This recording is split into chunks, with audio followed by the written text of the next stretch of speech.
नमस्कार दोस्तों, मैं मनीषा यादव स्वागत करती हूँ आपका मेरे चैनल मनीषा यादव हिंदी क्लासेज में। कल हमने क्लास में भाषा का एक सामान्य परिचय पढ़ा था। आज हम उसके आगे की वीडियो को कंटिन्यू करते हैं।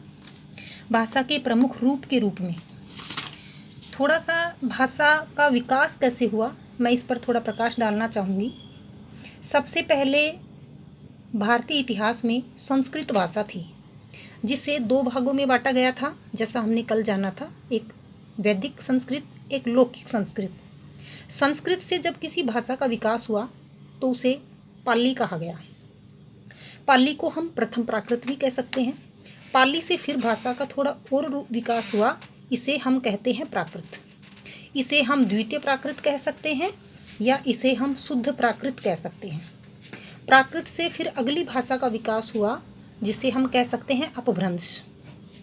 अपभ्रंश से कुछ पहले थोड़ा अवहट्ट का हमें रूप दिखाई देता है, क्योंकि विद्यापति आदि की जो रचनाएं हैं उनमें हमें अवहट्ट का रूप दिखाई देता है। अवहट्ट से फिर आज जो वर्तमान में जो खड़ी बोली चल रही है, यहाँ तक हमारी भाषा का विकास पहुँचा है। हम अब बात करते हैं कि भाषा के रूप कितने होते हैं। भाषा के मूल रूप से 3 रूप माने गए हैं। पहला रूप क्या है भाई? वो है मौखिक भाषा। हम द्वितीय रूप किसे मान सकते हैं? लिखित भाषा को।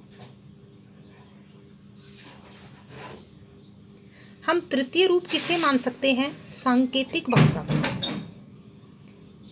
अब नाम से ही कुछ हमें अनुमान हो रहा होगा, यानी जब हम बोलकर के किसी भाषा को व्यक्त करें उसे तो कहते हैं हम मौखिक भाषा। इसमें ध्वनि मुख्य होती है।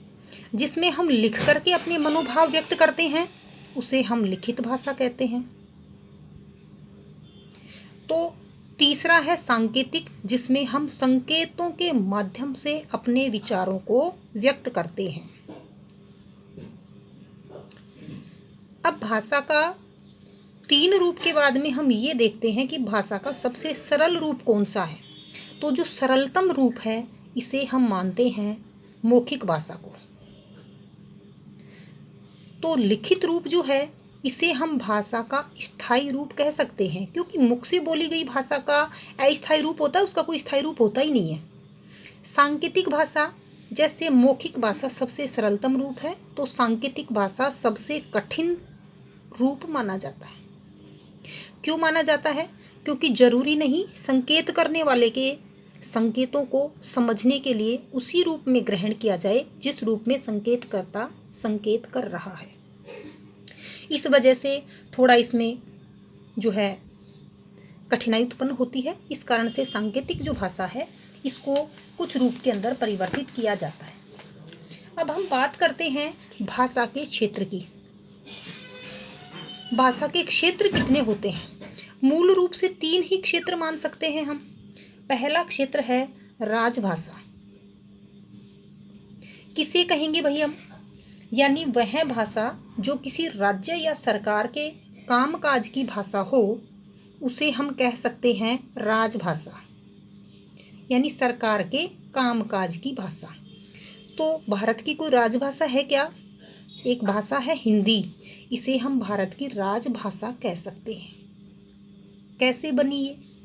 अनुच्छेद 343 में जो है हिंदी को राजभाषा कहा गया। कब घोषणा किए? एक विद्वान थे जो संविधान के एक सदस्य थे, श्री गोपाल स्वामी अय्यर। गोपाल स्वामी अय्यर ने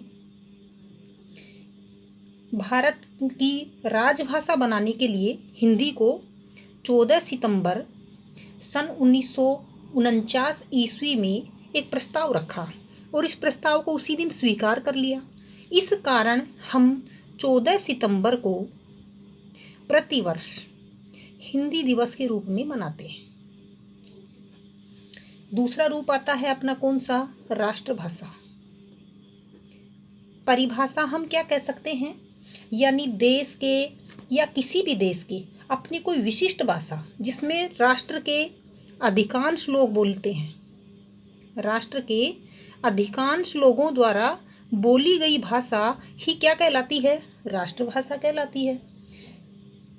क्या भारत की कोई राष्ट्रभाषा है? नहीं।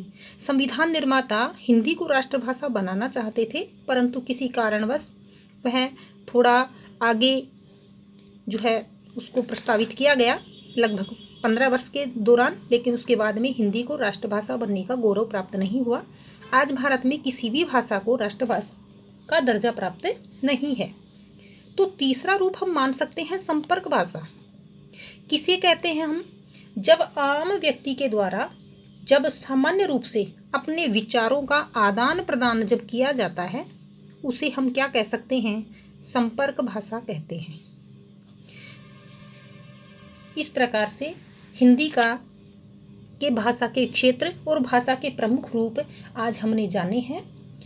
मूल रूप से आगे हम इसी वीडियो को यहीं से कंटिन्यू करेंगे। धन्यवाद दोस्तों। इसी के साथ आज के लिए विदा। उम्मीद है आपको मेरी क्लास पसंद आई होगी।